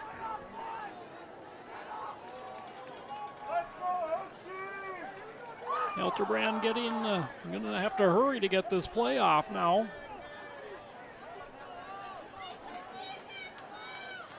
Danielson in motion, handoff Squires. He's got the first down, powers his way inside the 20 and down to the 17, 16-yard line. A gain of 9 and a first down for the Raiders. 10th carry of the night for Squires. And Squires is a workhorse. He's been getting 20-plus carries a game for the first 2 games. Got a score update up from up north. Memorial's pulled ahead 14-6 up in Superior, but then Superior struck right back with a long tee, and now Memorial's still up 14-12, and that's a seesaw game back and forth between 2 teams that were playoff teams last year. I think they're going to be both good, solid teams. I think last year, Joe, in the years we've done this, the Big Rivers Conference from top to bottom was as strong as I've seen it last year of the years we've done it. You know, you had Rice Lake and Chippewa Falls basically tied for the conference championship, although by virtue of Chippewa Falls beating Rice Lake, I think they are declared the champion, even though they had identical records. Memorial was very good. Menominee very good. Superior was very good. You know, Hudson, even though they had a poor season, wasn't a bad football team. And then you had, of course, Eau Claire North and River Falls on the bottom, and I think that'll probably be the case again this year. But very, very strong teams last year then. Big Rivers. Yeah, it's going to make it interesting because I think this is a 6-deep league again, as Hilterbrand looking to throw into the end zone, and a diving catch is made. Touchdown Hudson, but there is a flag on the field. Boy, that would be such a shame if that one came back. That was a ESPN quality highlight catch over in the corner. Alex Keela, the junior wide receiver, with the touchdown reception, but let's see what the White Hat has to say. Yeah. Well, defensive pass interference. So a 16-yard connection. Hilterbrand to Keela. 34-0 Raiders, and Hilterbrand going to try to tack on the 5th extra point of the night. Hudson can air it out too. Nice catch. I mean, well, that's worthy of a highlight clip. And the defensive pass interference penalty will be enforced on the kickoff. As if the Huskies didn't have enough trouble. Now they're going to have to eat 15 on the kickoff. Wow. High snap, but Stubendick gets it down, and Hilterbrand knocks it through, and with 2:52 left to play in the opening half, Raiders extend the lead. 35-0 is our score. A commanding performance so far, and continuing to get the score updates coming in. Still hoping to get a River Falls and Menominee score sometime during halftime, but Hudson absolutely in command of this one, 35-0, and that's where this question is going to come in. do we start running time at the beginning of the third quarter or beginning of the fourth? If it stays that way. I mean, if North would score, then that's an irrelevant point. But right now, it would be running time. Now, you absolutely don't have running time in the first half. No. I think it's the start of the second half. But I could be wrong. I usually am. Not just with sports, with everything else. Oh, I probably know somebody back in Hudson who would agree with you. Was my wife tuning in? Yeah. You know, Hudson has really got something special potentially this year. It really does. You know, some people wondered if that was a fluke last week. I don't think it is. It's a little too early and too premature to start comparing this team, you know, to the 2012, 2013 teams that go semifinals. But it's going to be such an enjoyable, exciting season to see how they potentially could stack up. We know what success is like in Hudson. You know, they've done it. They've positioned themselves as one of the teams to be one of the power programs in Division I. They're continuing to build on that. They had a stumble last year, but it's very clear the talent is there. It's a cohesive team. They seem to be, you know, really playing well together. The coaches are very excited. This is going to be a fun ride. And it's interesting, you know, and I don't know how much you felt it last week, John, but that game took on such a similarity to last year's game in Hudson against Arrowhead, building that big early lead. You're and kind of finding yourself kind of going, boy, what if? You're absolutely right. In fact, we were getting emails in, said, you know, because we were up 17-0, and the email said, hey, remember what happened last year? Let's keep that in mind. After the 15-yard pass interference mark-off, Parker Poling hits the kickoff through the end zone, so it'll be 1st and 10, the Huskies from the 20. And John, we talked about this, you know, driving out here, but I think the way the season started last year with that Arrowhead loss created just enough self-doubt where that team, unlike this one, at least to start the season, didn't learn to win. Yep, I absolutely, we did. We talked about on the way over here, and they had a 27-7 lead about halfway through the third quarter, and then the roof just caved in. And then they lost a heartbreaker the next week, also at home against Superior, where they had to position themselves for a game-tying field goal that went awry, and they just never got back up, you know, after that. Handoff to Schwieters right up the middle, and Schwieters out across the 25, forward progress to the 27. Gain of 7, 2nd and 3 coming. I think Oakland North just wants to get into the locker room at halftime and kind of regroup here and try some way, somehow to get some offense going here. They've gone primarily to the air. Again, coming in 0-2, had some key injuries, had a couple key injuries during the game here. But they're really having a hard time getting any sustained offense against this very tough Hudson defense. Nyans a split wide to the near side. Pitch, Schwieters tries to cut back toward the middle, and he runs right in to Malcolm Kavalaski. Loss on the play. We'll bring up 3rd and 4 for the Huskies as we dip under 2 minutes to be played here in the first half. Another one of these big defensive linemen for the Raiders, Malcolm Kavalaski, 6'2", 215. They got some decent size this year on the line, on both sides of the ball. Offset eye to the near side. Nyans is this side, and the pitch comes this side. And taken down, boy, coming in and sniffing that one out was Parker Poling. Another tackle for a loss. Brings up 4th and 6. And Poling's had a very good season as well. You know, he's done some kicking, and he's got some good size. He's got those senior leaders, and he's one of them here. Of course, the captains, you know, we got Bryce Marion, Spencer Schmidt, Jake Danielson, Dominic Sidambenko, Andre Burgess.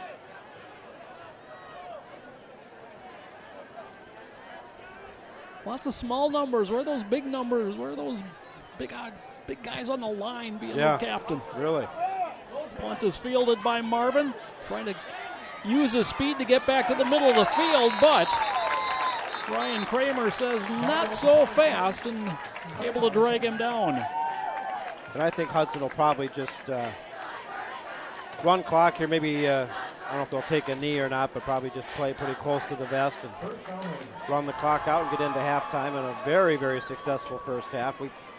We on paper, you look like coming in that Hudson should win this game and should win it handedly, but you can never take that for granted. I don't care what sport it is or what level it is.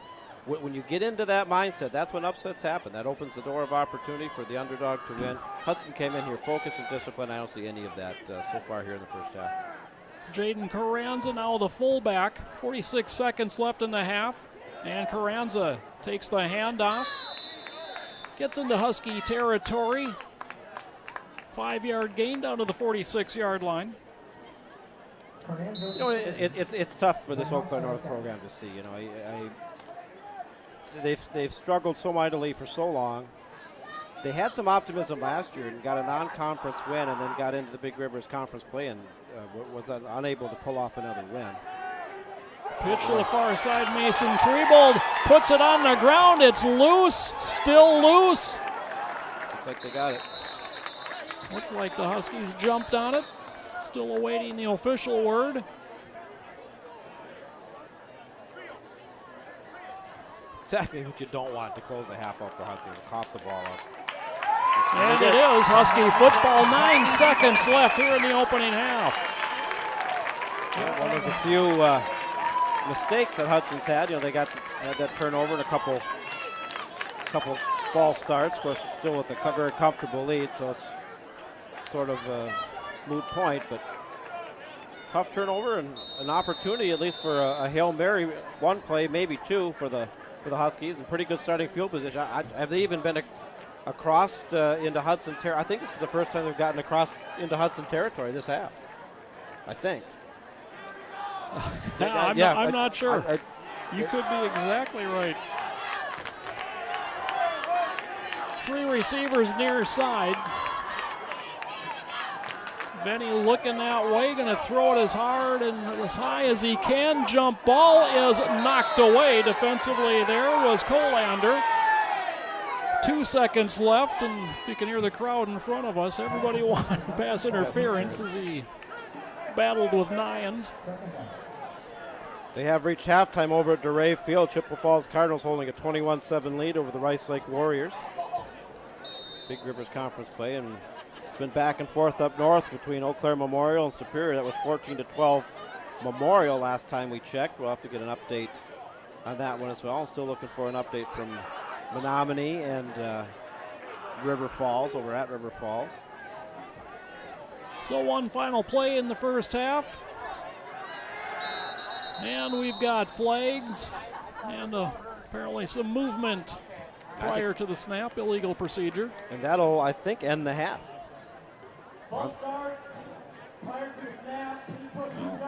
Prior to the snap, so they'll put the 2 seconds back on and do it again from the 45-yard line.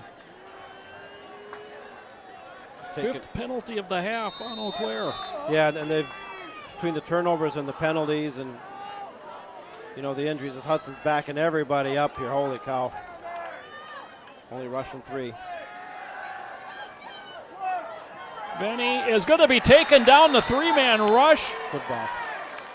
Good ball, finished it off after Kavalowski forced Benny to step up. What a half here by Hudson. They have dominated in every aspect of this one. They lead at 35-0 as the teams head to the locker room. Finding that the Big Rivers plays a little tougher for the small Division III team. Actually, Rice Lake, the number 3 team in the state rankings right now in Division III, so they are certainly no slouch coming off of a state championship game appearance last season.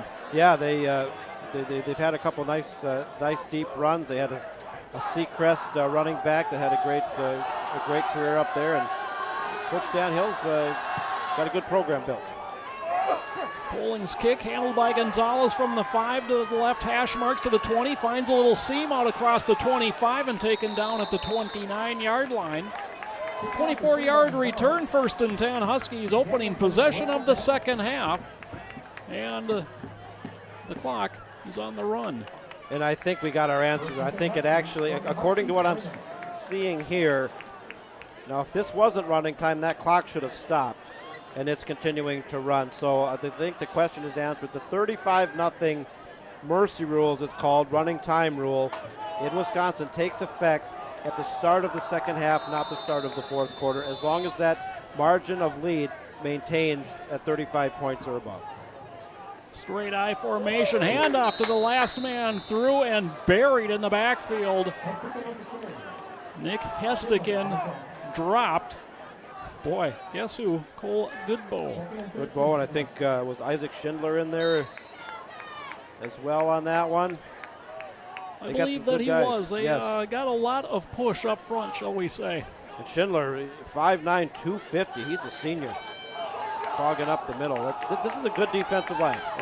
They've shown me some very good things here early on in 2016. It's been a bad trend for Nick Hestikin running the ball. He lost 1 his first carry, 2 his second carry, and 3 there on his third carry. High pass deflected and intercepted. A flag comes in. Great one-handed interception by Dalton Butt. Flag on the ground. And it's going to be a pass interference penalty. And this one's going to go against Hudson.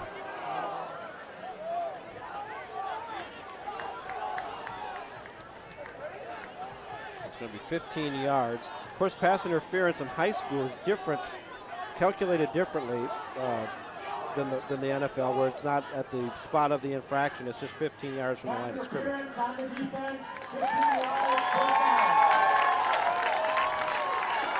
I believe it was Alec Colander that was there on the defense, and just a little early that time, going up against 6'6" Ben Hansen. Not an easy task. No, I'd say not. Ann Truler enjoying the broadcast, watching our Hudson Raiders beat the Huskies. Watching from Trigo, Wisconsin tonight. I'm from Hayward originally, up north there. I'll be heading up to Trigo tomorrow on my way home. 1st and 10, handoff and diving ahead. Schwieters gets to the midfield stripe. A nice run of 7 yards. Sets up 2nd and 3 for the Huskies. The Huskies just trying to get some positive things going. Move the chains, convert some first downs. They're gonna see some substitutions in the Hudson defense. Just trying to get something positive going. And when you're down 35-0, it's all about small victories at that point. Trying to get some things to go right and things you can grow, work on. Schwieters, the deep back on the offset eye. Zainhofsky in front of him to the left. They fake the pitch. Venny near side, and this one is overthrown. Again, getting there a little early was Colander, but this well over the head of the receiver. And it'll be 3rd and 3. Venny 4 for 9 with an interception in the first half. Now 4 for 10 on the evening. And I think you're in 4-down territory. You just are. At this, with the game situation being down 35-0, if you're in the opponent's side of the field, you go for it. Movement and a flag. And offsides, second time this evening that Hudson has jumped and given the Huskies a free first down. Well, you talked about the 4 penalties, and now that's the 5th one. Excuse me, the 6th one, because they had defensive pass interference, so that's now 6 penalties on Hudson. And even though they're playing a fine game, they get a lot of good things going here. 6 penalties is not going to sit well with Coach Adam Cowles, I can guarantee you that. So it'll be 1st and 10, ball just inside the Hudson 45-yard line. Clock ticking away down to 8:15 to play in the 3rd quarter. Fumbled snap. Big pile up. Raiders think they have this one. And 2nd down is the indication. So on the bad exchange, Huskies actually pick up a yard. It'll be 2nd and 9, ball just outside of the 43. Got a real nice email in here from Susan Richards, and at an opportunity where we have to talk about it, I definitely want to. And Susan, thank you so much for the email and the kind words. I'll get to it at our next convenience here. Pitch, Schwieters hit in the backfield and dropped. Goodbow again. Loss of 4. Coach Neil Hatfield at Dan Lockney's fundraiser, we got talking about Cole Goodbow, and I don't want to swell his head, but Neil said to me, you know, I think maybe he could play for money. That he potentially, you know, and I don't know how serious that was or whatever, but it was really, you don't hear that very, I mean, that's a huge compliment from Coach Neil Hatfield, who's coached a lot of very good defensive players. Ryan splits wide right on 3rd and 12. Vetty in trouble and can't get away this time. Taken down by Noah Bennett, the 3rd sack of the night for the Raiders. Yeah, this defense is really hitting on all cylinders, too. Loss of 8 on the play brings up 4th and 20. No, I don't know if you go for it here, though. Yeah, they're going to punt it away. Yeah, punt unit is on. Ben Hansen set to kick it away. Marvin and Burgess deep. Good spiraling kick. And it'll be Marvin from the 23. Goes backward to the 20. Gets to the far corner, 25, 30, 35 to the 40. Tripped up there and dives to a stop at the midfield stripe. Jager, Marvin, and Andre Burgess, they are worth the price of admission, just those two. They're just, neither one's very big, but they're so exciting, so explosive. Punt returns, kickoff returns, pitch plays. It's just, you know, they're the real thing. So much fun to watch. I want to get to the email. Like Susan Richards said, hi guys, just wanted to say that I appreciate how you're able to celebrate the successes of this year, but still be sensitive and supportive about last year's season. And Joe, you and I talked about last year on the way, and you know, it was hard. You know, there were more losses than wins, and she just wants to thank us for not showing disrespect to the 2015 season, and they're excited about the current success, and thanks us for our hard work. We thank you for the kind words, and that's Susan Richards, and she's the mom of Charlie Richards. Charlie was the quarterback last year, and one of the captains as well. And Susan, thank you. We're going to talk more about this because this was a topic of conversation on the way over here. Hilterbrand had dropped it, gained a yard. Now he hands off Danielson, sweeping the right side, 45 down the sideline. Looks like he's got a first down, or no, he stepped out just shy of the first down markers. It'll be 3rd and less than a yard after an 8-yard gain for Danielson. With Cole Danielson, he's a sophomore. He's gotten a few looks, had a touchdown against Greenfield, and you're probably going to see a fair amount of him. Of course, this quarter is really ticking away. We are at running time. Handoff, first down. Carranza bounces it to the outside, and he is tackled just inside the 35-yard line. Gain of 6 for Carranza, and another first down for Hudson.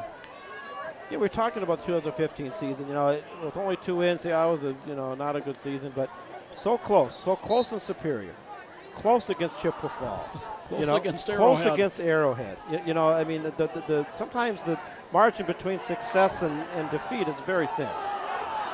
Bouncing and running away from tacklers, and now carrying tacklers along. Riley Brown, his first carry of the night, and what a great one it was. Riley Brown, small, 5'8", 140 junior. Well, my size. And then again, great to see. Coach Cowles and the staff is rotating in some players, getting them action, and as well it should be. Counter played. Olsen the carry, and he's stopped for a loss of a yard. Knifing in that time was Spencer Schlosser. 3rd and 5 coming for the Raiders. 3:10 to play in the 3rd quarter. It remains 35-0 in favor of Hudson. Kaiser Hilterbrand, the sophomore, in at quarterback. In motion, Danielson. They'll run the option that way. Hilterbrand bounces off one tackle. He's going to take it himself. Spins and is dropped at the 25. Going to be just shy of a first down. Kat Morrison emailing in. So part of our Hudson family. And she says, great job, Jager and Andre. They are. They're the 1-2 punch. 4th and a short 2, and They're going to. Looks like Hudson going to try a field goal here. Hilterbrand was good from about 45, kicking in the other direction in the pregame. Really no wind here, so it really doesn't matter which direction you're kicking, and this one will be a 43-yard attempt. The lights in the baseball field have come on. And a timeout. Hudson going to talk about this one. Yeah, they get the right personnel perhaps on the field. Yeah. Stops the clock with 2:06 to play in the third quarter. 4th and 2. Field goal attempt we think is coming. Perhaps some time to rethink that, but it'll be interesting to see what kind of kicker you have. Great practice. The kicking game's so important, you know. Not even just the field goals and the kickoffs, which are a very big part of the game, but punting too. When you look at the difference over the course of the season, over the course of 9 games, 10 games, whatever, and if you have a punter that averages 20 yards of punt and a punter that averages 40 collectively, that's hundreds of yards of field position. I think punting is such an overlooked part of football. I really do. Snap. The kick is a beauty in this one. Wow. Had plenty of distance, and it is good. Oh, that would have been good from 50 easily, 55 probably. And that's the ace in the back pocket, is that kicking game, which some high school teams really don't have it. That could have been, I agree, Joe, that could have been good from 50 yards. Wow. Yeah, boom. It was like, that exploded off of his foot.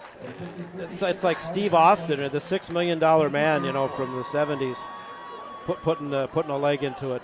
You know, and like you said, hey, it's good to know you have that in your back pocket. It is. Because, you know, when we first started doing this 5-6 years ago with John, you know, and then we got spoiled the last really 3 years with Kristen Bell. Mm-hmm. And we didn't have that prior to him.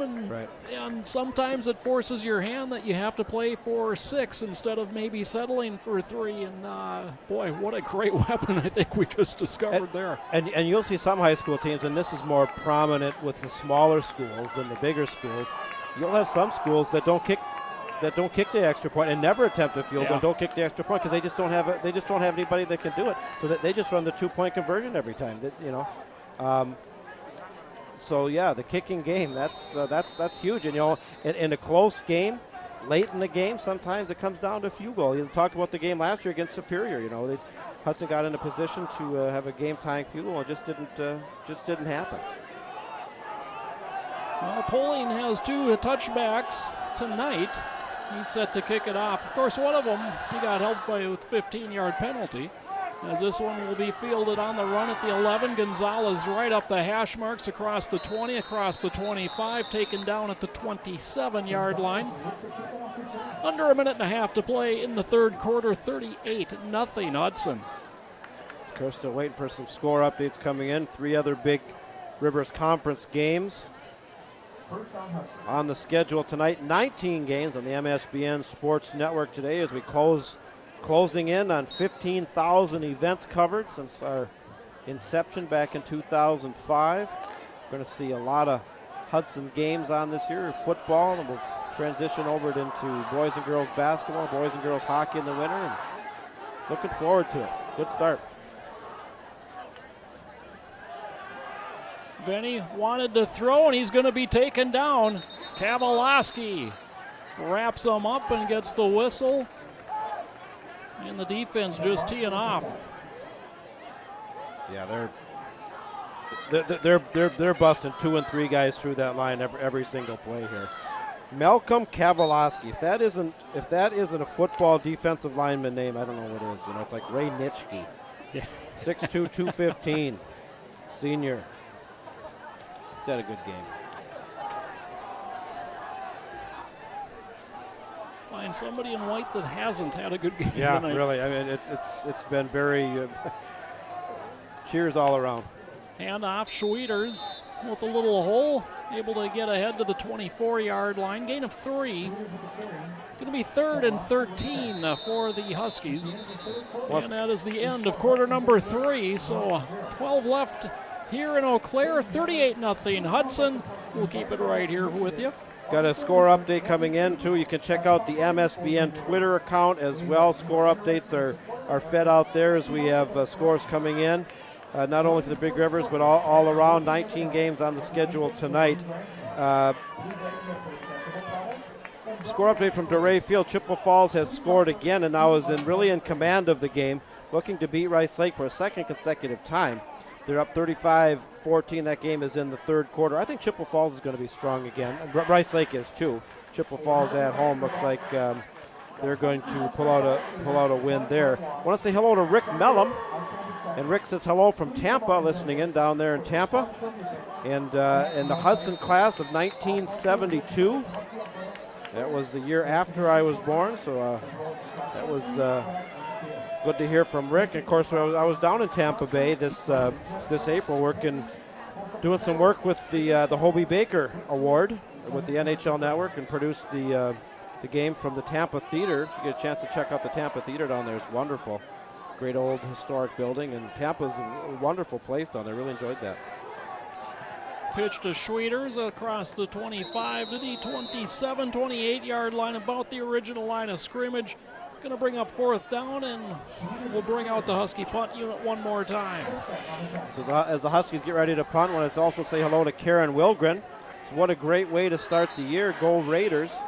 I'm guessing she's probably related to John Wilgren from Big Boy. From the years past. Oh, yeah, he had a great career with the Hudson Raiders. Hopefully he's doing well in his post-high school life. Hansen's kick, a good one, spiraling to Burgess at the 39. Breaks the first way, 45, 50. Puts a little shoulder fake to the 40, 35, and pushed out of bounds inside the 30. Burgess is consistently getting 15 to 20 yards a return. And that one goes for 32. Yeah, well, and Marvin, too. I mean, it's not only are they doing it in the backfield, they're doing it on returns. 32-yard punt, 32-yard return, and it's another short field for Hudson. Really, I don't know how many plays have been played on the Hudson side of the 50-yard line this evening. Not many. Hilterbrand, the quarterback, drops it and able to pick it back up. Boy, charge it in quick. Looking for that one was Ryan Kramer. You know, North just trying to get anything to go right here, whether it's a turnover or a stop. The clock continuing to run. Running time here in the fourth. Kenny Hardman now the wing back to the right. Kind of went in motion, takes the handoff, tries to get to the far corner, but he'll be dragged down by Ashton Milishevitz. Of course, we want to wish safe travels to all students heading off to college. I remember it well. Joe, you probably do also. Labor Day weekend's kind of the end of the summer, and if college is your chosen path to wherever the travels may take you, safe travels. Enjoy technically the last weekend of the summer, I guess, and then it's onward and upward off to school wherever you go. If I could go back I'd like to relive that again. I guess I can't. That's nice to think about anyway. Knowing what you know now. Knowing what I know now, yeah, that'd be great. Yeah, it is that kind of final weekend. You know what hit me this week is I was sitting at the kitchen table doing some stuff, and I kind of looked up and realized it was dark outside. Yeah. And it was about 8:20, and I just thought, well, that's not right. Yep. Nice little pitch and catch there, Curtis Whitwam on the receiving end. You know, Hudson's got some of these guys, and, Whitwam was one of them, 6'3", 165, and he can motor pretty good. If you could develop a couple of these receivers and add a passing element, and we've seen it successfully here and there. I mean, the rushing attack is definitely there. I mean, it's multiple guys, but if you could add a good passing attack to this, it's going to be tough. Handoff, Carranza is going to be very near a first down. John, I think they're going to mark him short. I think Hudson's going to lose the ball on downs here as they had it fourth and short 5. Right. Gain of 4 comes up just shy. They won't even measure it. So the Huskies will take over first and 10 from their 19-yard line. 8:20 left to play in this ball game. When you're down 38-0, I said it before, I'll say it again, it's about small victories. And if you can stop Hudson, who offensively has really turned it on tonight, in the red zone, that's a victory. It's something you can say that you did well, you accomplished. Venny to throw over the middle. It's too high and wide of the mark intended for Joey Neuenfeld. Luke Holmberg there defensively.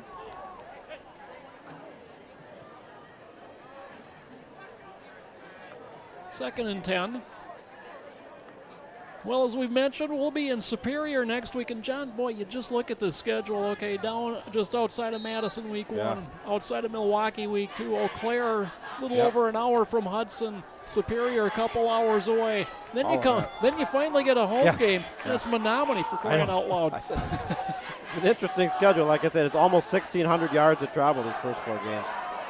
Vanny avoids the rush and the scampers out near a first down.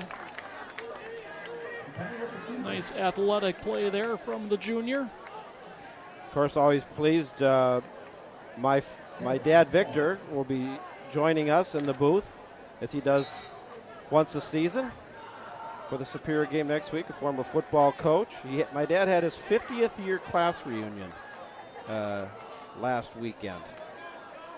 Fantastic. Class of 66. And always good to have him on board as well. Yes, it is. Looking forward to that. 2 receivers each way now going in motion is Gonzalez. Straight quarterback keep, and that's a first down run for Venny. What a nice little play call, spread them out, and then just go right up the middle. So a fresh set of downs as the clock continues to run, 6:25 to play. And this email coming in, it says from the coach's kids. Said, we are watching the Raiders live, and we want to wish our dads and the Raiders good luck. Go Raiders. So that's apparently a number of young people. Right on. Coaches have family, and thank you for tuning in. Thank you for the nice email. Hopefully you're enjoying the broadcast. Venny to pass again deep down the right side. This one up for grabs, it intercepted. Sam Weiss down the sideline. Weiss inside the 30 gets clobbered out of bounds. One of the big offensive linemen, Lucas Otto, unloads some frustration. Yeah, I was just going to say that was a frustration hit there. No question about it. Second interception of the night. Morris set in the first half, and now Sam Weiss. I don't know if somebody's. Oh, looks like another Huskies on. Boy, they've had several injuries tonight.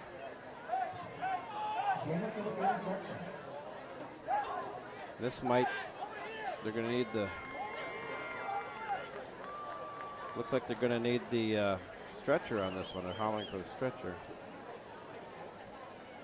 Oh, that's too bad. Again, we talked about injuries earlier, and we have another injury again.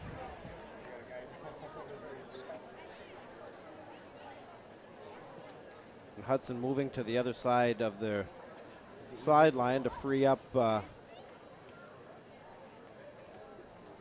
some space over there. On comes the stretcher. Very unfortunate. Yeah, and that's well behind the play. So during the return, not sure what happened. But yeah, don't like to see that at all. And unfortunately, stretcher coming out on the field. Yeah. Obviously, the clock does stop with this. 5:46 to play in the fourth quarter, and 38-0, but this certainly puts a damper on it. Yeah, and there's been, I'm trying to think here how many, Joe, probably, is this the 4th or maybe 5th injury that North has had? I don't think Hudson's had one that I recall. A very hushed crowd here at Carson Park. I'd say probably between the Hudson contingent and the Eau Claire fan base on our side, there's probably maybe 1,000 to 1,200 here, something like that. Maybe a little bit more than that. Yeah, I'd have gone a little higher, I think, myself, but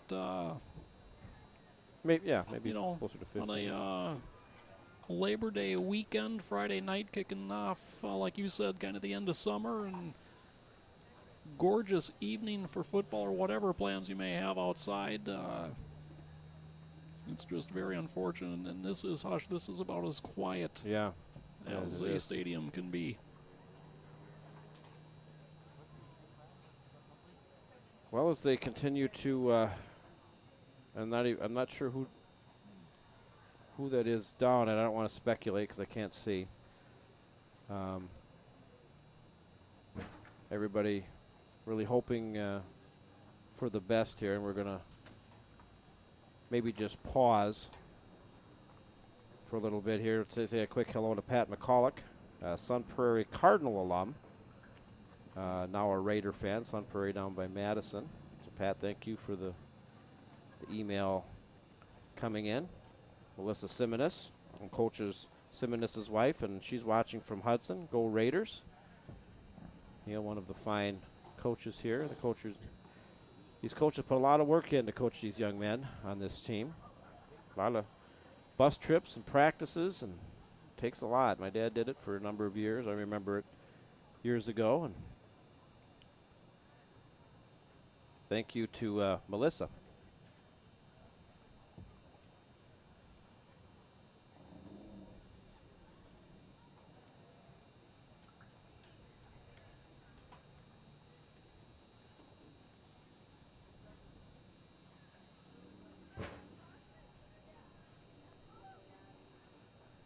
And I'm not even sure, Joe, what happened on the play. It was, I don't know, after the play, or I'm not even quite sure.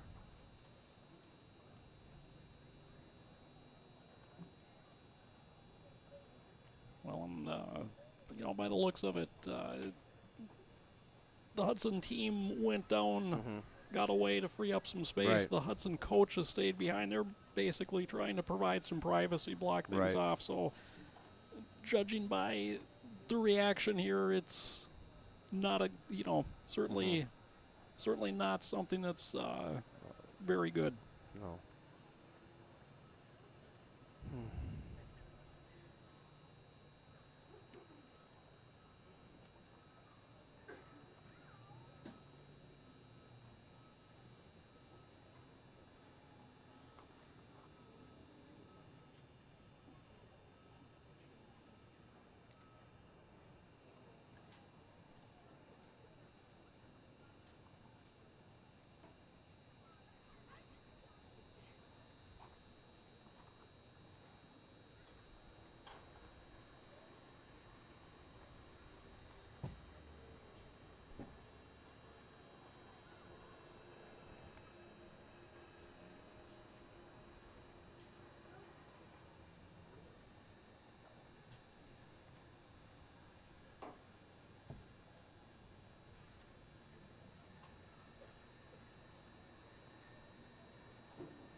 Well, if you're just joining us on the broadcast here, we have an injury situation, an Eau Claire North player. We're not quite sure who it is. It's late in the game, about 5:46 to go.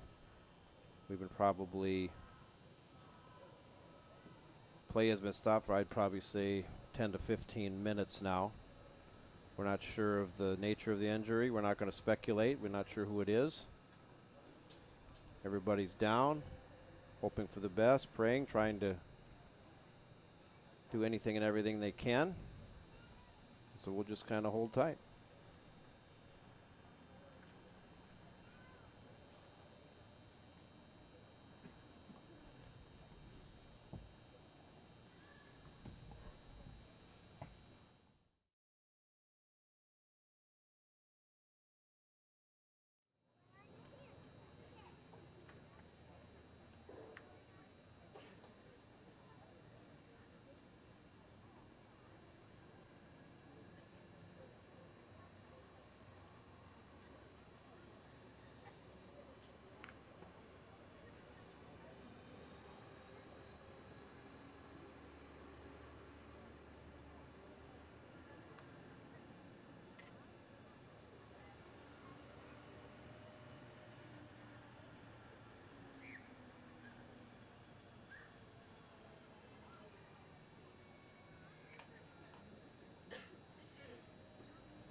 Thank you, ladies and gentlemen, for your understanding and cooperation during that time.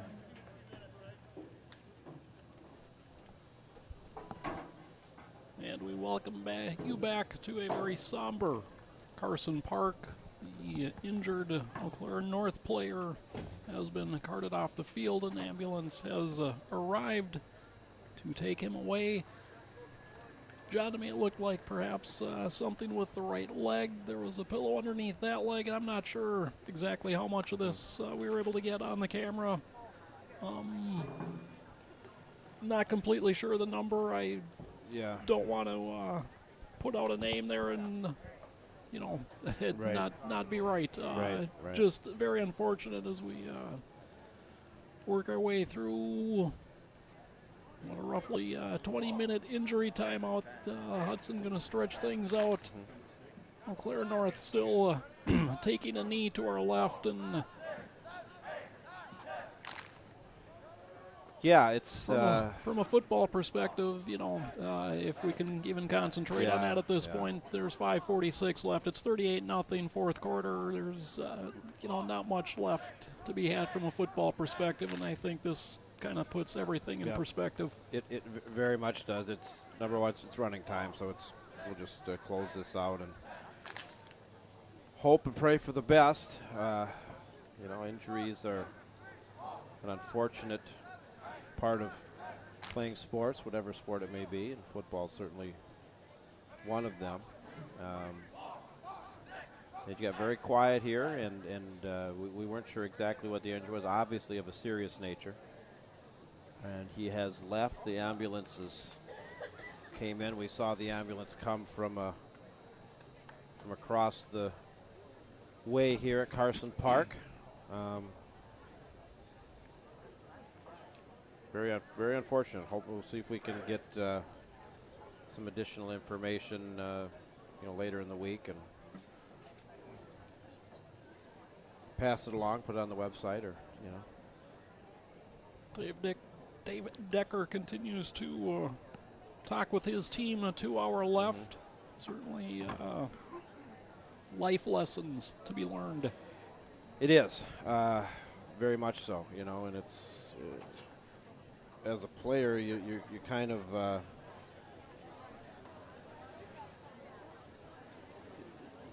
you want to get this thing over with and just close the game down and hope for the best for your teammate. Probably a lot of speculation about what exactly happened here, and we're not going to probably feed into that. We don't really know, but hope for the best for everyone. Certainly your thoughts and prayers with the young man from Eau Claire North, his family. Just getting confirmation that it is Ben Hansen, the senior wide receiver who doubles as a punter. And so certainly our best wishes to Ben and his family, and our hopes for a speedy recovery no matter what the injury is. Yeah, absolutely. And we're not even sure. It happened away from the main play. I'm not even really sure what happened. It's irrelevant now anyway. But got some good hands. Everybody, chipping in, and sportsmanship being showed all over the place, and respect of the fans. About 1,500 fans here, roughly. You could have heard a pin drop for how long? Quite a long time. Yep. And the final score and the standings and all that becomes very irrelevant real quick.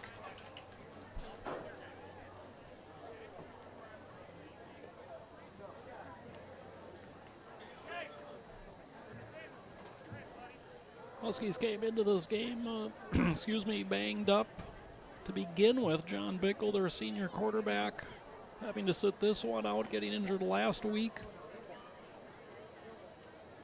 In the first half, they lost starting fullback Tyler Greenland. He was carrying the load, basically carrying the Huskies in the first quarter before a knee injury has sidelined him for the evening. I saw him on crutches with an ice bag taped to the knee, so hopefully nothing too serious there. And that happened earlier. I see him down there. Yeah, I mean, when North came on, I was kind of surprised. I mean, there were 6 or 7 guys in with jerseys on, but not dress. Not for the dress for the game.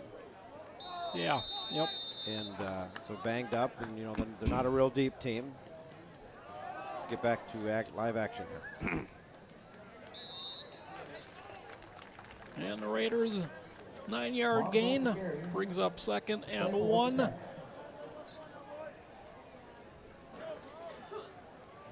Adam Cowles going deep into the lineup, rotating the quarterbacks. Helterbrand, who's played at least half of this game.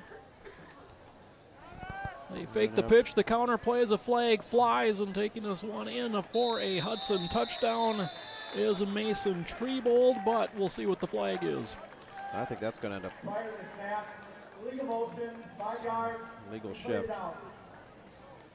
And again, right now it's kind of hard to concentrate on the game, but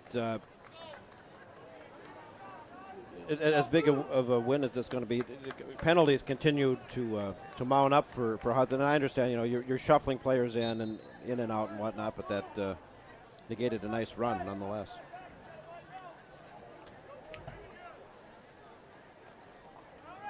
Try the same play, and Trebold breaks free to the 20-15. And taken down inside the 10. It'll be 1st and goal Hudson. We're down to 4:25 and counting.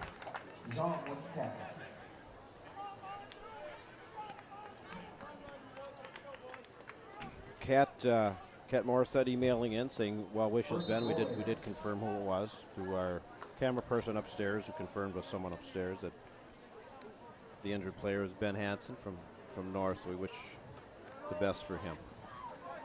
Hand off up the middle and bouncing to the left. Adam Monzel, junior running back. Getting some score updates coming in. Chippewa Falls 42, Rice Lake 28. That's got to be nearing the end there. There might even be a final. Looks like Chippewa Falls is going to open the 2016 Big Rivers Conference season with a win. Monzel again, taken down by Jake Seipel. 3rd and goal from inside the 5. We'll call it the 4.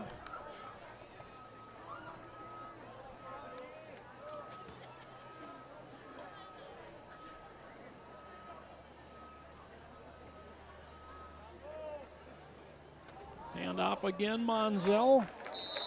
Gets down to the 2, perhaps inside the 2 before he's taken down. 4th and goal Raiders as we dip under 3 minutes to play. And Hudson using all of the time in between snaps, just trying to run this clock out and put a final on this game. And I think everybody's mind's on other things right now. Monzel again, and the ball is loose. It is in the end zone, and who got it there? And if Hudson recovered, I don't think they'd get the touchdown because you can't fumble it ahead. And they are signaling touchdown Raiders. Unless he had crossed the goal line when he was in, but you can't fumble it forward. It's the old fumble rule dating back to the Oakland Raiders days of the fumbling it ahead and whatnot. But Hudson did punch it in there in 4th.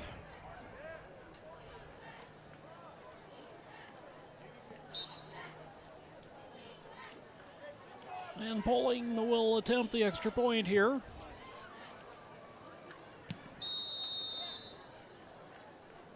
And his kick is good. Extra point is good.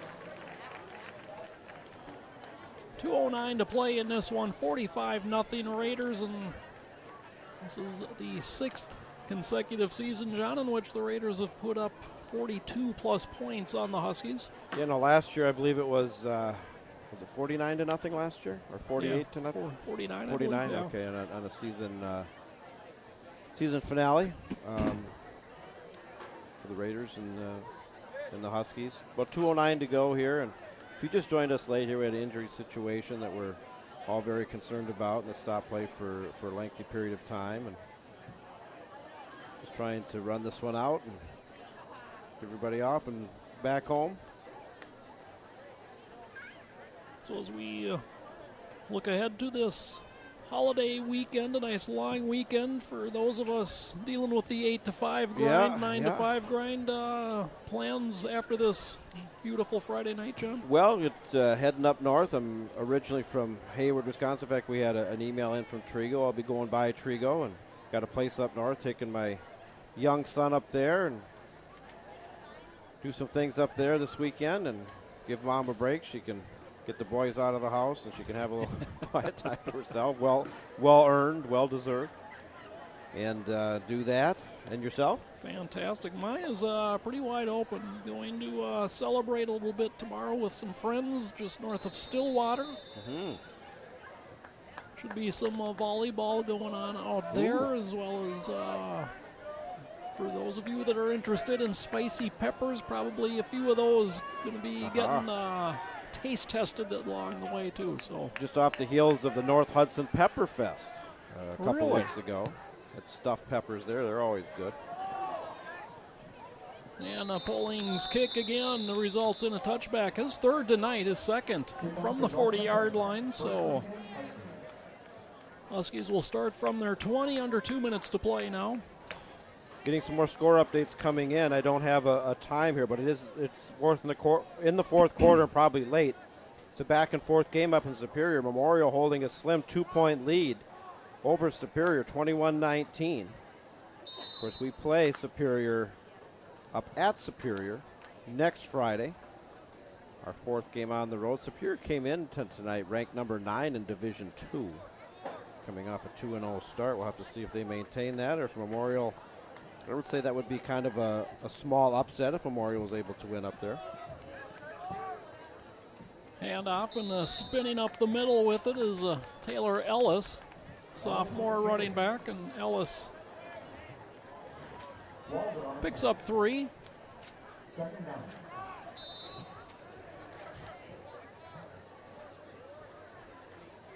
Crowd starting to file out a little bit here, and obviously a very subdued crowd after what transpired here about half an hour ago.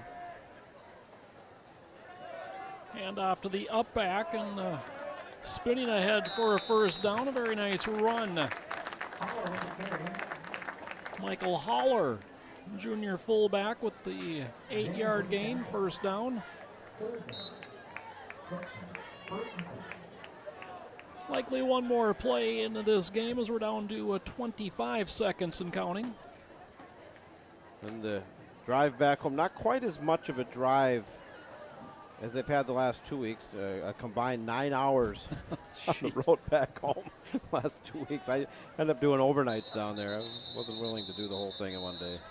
And Holler got that ball with a knee on the ground as he ran into the quarterback, Bennett Mayer. That's going to do it. And that gets us to 000 on the scoreboard, and the Hudson Raiders remain undefeated on the season as they kick off the Big Rivers Conference with an impressive 45-0 victory tonight over the Eau Claire North Huskies. Game dampened by a serious injury to Husky player Ben Hansen here late in the fourth quarter. Kind of takes a little of the luster and excitement away from this one, but some mistakes to get cleaned up, but overall a very impressive performance on both sides of the football. Special teams kicked in with some impressive returns. The kicking game was phenomenal. Not a whole lot of negatives to take out of this one from Hudson. No, just a few penalties that they're going to have to work on, and there was some question, obviously on paper Hudson coming in 2-0 and ranked, and North 0-2. If Hudson was going to suffer a letdown in what is potentially a trap game, that was not to be. That was established right from the get-go. The Hudson came in very focused, very disciplined, and put Eau Claire North down big early, and it was really all Hudson from start to finish. They moved to 3-0. I'm sure they'll maintain their top 5 ranking in the state. And now it's on to Superior next week. We'll see if we can grab a final score. Superior in a battle with Eau Claire Memorial up in Superior tonight.